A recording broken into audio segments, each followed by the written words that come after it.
Bismillahirrahmanirrahim. Assalamualaikum warahmatullahi wabarakatuh. Alhamdulillahilladzi anzalal Qur'an hudan linnasi wa bayyinatin minal huda wal furqan. Asyhadu an la ilaha illallah wa asyhadu anna Muhammadan abduhu wa rasuluh. Allahumma shalli ala Muhammadin wa alihi wa sahbihi ajmain. Amma ba'd. Hadirin jamaah salat subuh yang mudah-mudahan senantiasa dirahmati oleh Allah, senantiasa kita memanjatkan puji syukur kehadirat Allah Subhanahu wa taala. Subuh pagi hari ini Allah masih berkenan memberikan kesempatan dan kenikmatan kepada kita semuanya. Mudah-mudahan kita semuanya senantiasa diridhai oleh Allah Subhanahu wa taala. Amin. Subuh pagi hari ini saya ingin mengajak kembali berinteraksi dengan ayat Al-Qur'an.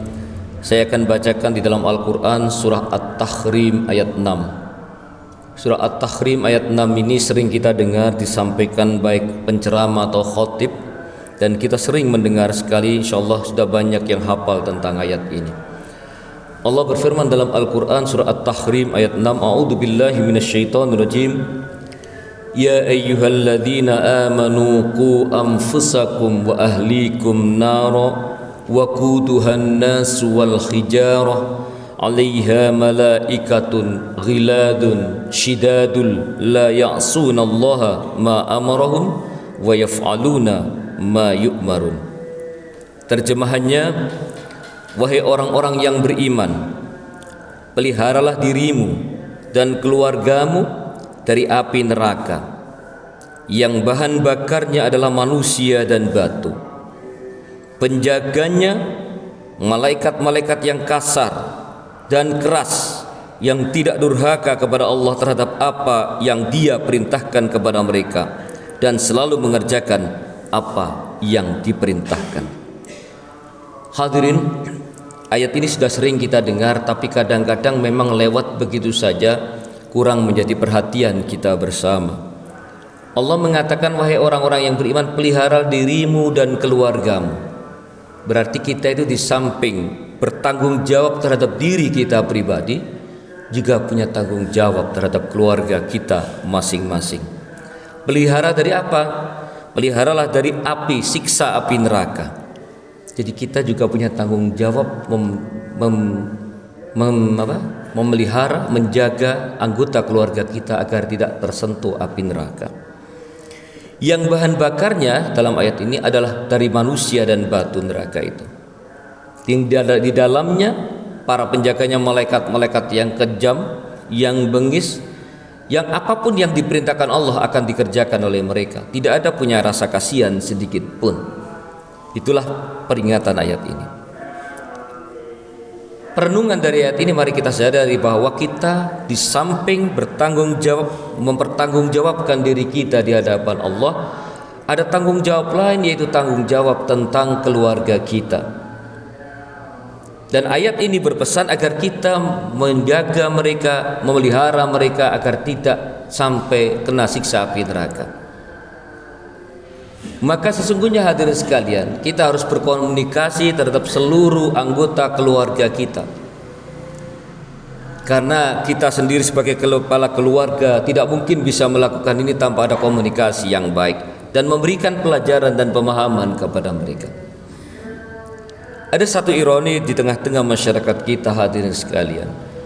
Coba sekarang kalau ada anaknya yang sudah usianya lewat 10 tahun, kemudian waktunya sholat, tidak sholat, masih main game dan sebagainya, orang tua tenang-tenang saja. Bahkan sudah lewat 10 tahun tidak sholat, kadang orang tua pun tidak begitu memperhatikannya. Tapi seandainya ada orang lain yang memukul anak kita, tidak terima orang tuanya, sampai dilaporkan polisi, dikejar, bahkan bila mungkin dia bertengkar sama orang tua. Betapa sayangnya ayah atau orang tua kepada anaknya. Demikian pula istrinya. Saya kira di antara masyarakat, di tataran masyarakat, kalau ada istrinya diganggu oleh orang lain, suaminya tidak akan terima. Bisa jadi dipermasalahkan dan sebagainya. Ketika anaknya dipukul orang lain tidak terima, ketika istrinya diganggu orang lain tidak terima. Tapi sayangnya ketika anaknya tidak sholat itu dia tenang-tenang saja. Ketika istrinya tidak sholat, dia tenang-tenang saja. Ketika istrinya mengumbar aurat, dia tenang-tenang saja. Padahal kalau kita sayang kepada istri dan anak kita dipukul orang, oke, tidak terima kita sebagai orang tua. Tapi dipukul itu hanya sakit fisik di dunia, bahkan mungkin ya ada psikis lah. Tetapi bagaimana mungkin kita menyatakan kita sayang kepada anak kita ketika dipukul orang, kita marah. Ketika anak kita nggak sholat dan itu berpotensi disentuh api neraka, kita tenang-tenang saja. Bagaimana seorang suami sayang kepada istrinya, yang istrinya diganggu orang marahnya bukan main, ketika istrinya tidak sholat, tenang-tenang saja. Padahal harusnya ketika dia sayang kepada anaknya, menjaga agar anaknya tidak tersentuh api neraka sesuai ayat ini. Kalau sayang sama istrinya, menjaga istrinya agar tidak tersentuh api neraka sebagaimana ayat ini. Maka kita harus berkomunikasi kepada seluruh anggota keluarga kita. Kalau kamu begini, ayah nggak bisa mempertanggungjawabkan nanti, karena ayah punya kewajiban memelihara diri dan keluarga dari siksa api neraka. Oleh karena itu, kalau sudah satu keluarga ini bisa paham, maka ada visi dan misi dari keluarga itu. Apa visi dan misinya? Menghindarkan sentuhan api neraka. Anak menjaga orang tuanya, ayah menjaga anak dan istrinya, istri menjaga seluruh anggota keluarganya agar sama-sama tidak tersentuh api neraka. Maka kalau ada perbuatan yang bertentangan dengan larangan yang bertentangan dengan hukum-hukum Allah, itulah berpotensi tersentuh neraka. Saling mengingatkan. Maka ada ungkapan ketika undang-undang perampasan aset mau diundangkan, ada yang ngomong, bagaimana kalau koruptor dirampas asetnya, bagaimana anak dan istrinya? Ini omongan apa ini? Kalau asetnya tidak dirampas malah membiarkan anak dan istrinya memakan uang haram, kan begitu logikanya. Jadi undang-undang perampasan aset itu bagus. Jadi orang koruptor dimiskinkan, anak istrinya biar tidak makan yang haram-haram itu. Sementara ada yang tokoh yang ngomong, kalau anak koruptor dirampas asetnya, bagaimana nasib anak dan istrinya? Loh, apa membiarkan anak dan istrinya makan hal yang haram yang akan tersentuh api neraka dari itu? Kadang-kadang logika kita sudah tidak bisa mencerna mana yang benar, mana yang tidak, mana yang baik, mana yang tidak. Hadirin kembali pada ayat ini. Jadi kita punya misi kita adalah menjaga keluarga kita semuanya termasuk diri kita agar tidak tersentuh api neraka. Maka harus bekerja sama seluruh anggota keluarga ini.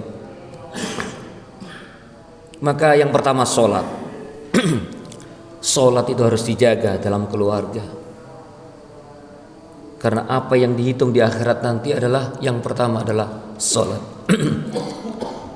Maka kalau ada orang kepala keluarga yang membiarkan anggota keluarganya tidak sholat, dia berarti membiarkan api neraka menyentuh tubuhnya. Oleh karena itu dan hal lain-lain juga, termasuk dari apa yang dimakan dan sebagainya. Jadi hadirin, tidak bermaksud menakut-nakuti tugas kita sebagai kepala rumah tangga. Bapak itu berat. Menjaga diri kita aja belum tentu berhasil, juga menjaga keluarganya dari sentuhan api neraka sebagaimana At-Tahrim ayat 6 ini. Jadi hadirin, kalau saya lanjutkan ini semakin menakutkan ini hadirin sekalian. Semakin menakutkan tanggung jawab kita ini. Oleh karena itu hadirin, mari kita sadari At-Tahrim ayat 6 ini bahwa kita harus menjaga diri kita dan keluarga kita dari siksa api neraka. Maka jalan yang terbaik yang pertama adalah komunikasi dengan seluruh anggota keluarga bahwa kita punya tugas seperti itu. Kalau orang tua sudah mengingatkan sungguh-sungguh, menegur kalau melakukan kesalahan, dia masih tetap, ya sudah, paling tidak kewajiban orang tua sudah gugur. Tapi mohon maaf hadirin sekalian, kadang-kadang sekarang ini agak longgar sekali. Anak tidak sholat aja orang tua tenang-tenang saja, agak longgar. Sementara kita dulu sholat terlambat gara-gara main layangan aja sudah dipukul. Tapi anak kita jangan coba-coba sekarang dipukul, minggat Pak. Kita dulu main layangan sampai terlambat sholat, orang tua sudah siap dengan pukulan, walaupun pukulan yang tidak menyakiti. Kalau orang tua kita yang dulu bisa melahirkan generasi kayak kita, alhamdulillah bisa sering ke masjid. Kita sendiri berat loh melahirkan generasi seperti yang dilahirkan oleh orang tua kita. Kalau orang tua kita tugasnya sudah diselesaikan karena menjadikan anak-anaknya bisa ke masjid, bertakwa dan sebagainya. Paling tidak peran orang tua kita untuk menghindarkan anak istrinya dari api neraka itu sudah dilakukan dengan baik. Belum tentu kita semuanya bisa melakukan terhadap keluarga kita. Maka mari kita senantiasa memohon kepada Allah untuk diberikan bimbingan diri kita, keluarga kita, untuk mampu menjaga diri agar kita semuanya ikhtiarnya, usahanya menjadi ringan untuk menghindarkan anak istri kita dari sentuhan api neraka. Ini barangkali yang dapat saya sampaikan. Mudah-mudahan Allah Subhanahu wa taala senantiasa membimbing kita semuanya, memberikan hidayah kepada diri kita dan keluarga kita, sehingga mudah diarahkan untuk ke jalan kebaikan, mudah diarahkan untuk menghindarkan diri dari larangan-larangan Allah, dan mudah-mudahan kita semuanya dan keluarga kita diselamatkan oleh Allah dari sentuhan api neraka. Amin. Kurang lebihnya mohon maaf. Mari kita tutup dengan doa kafaratul majlis.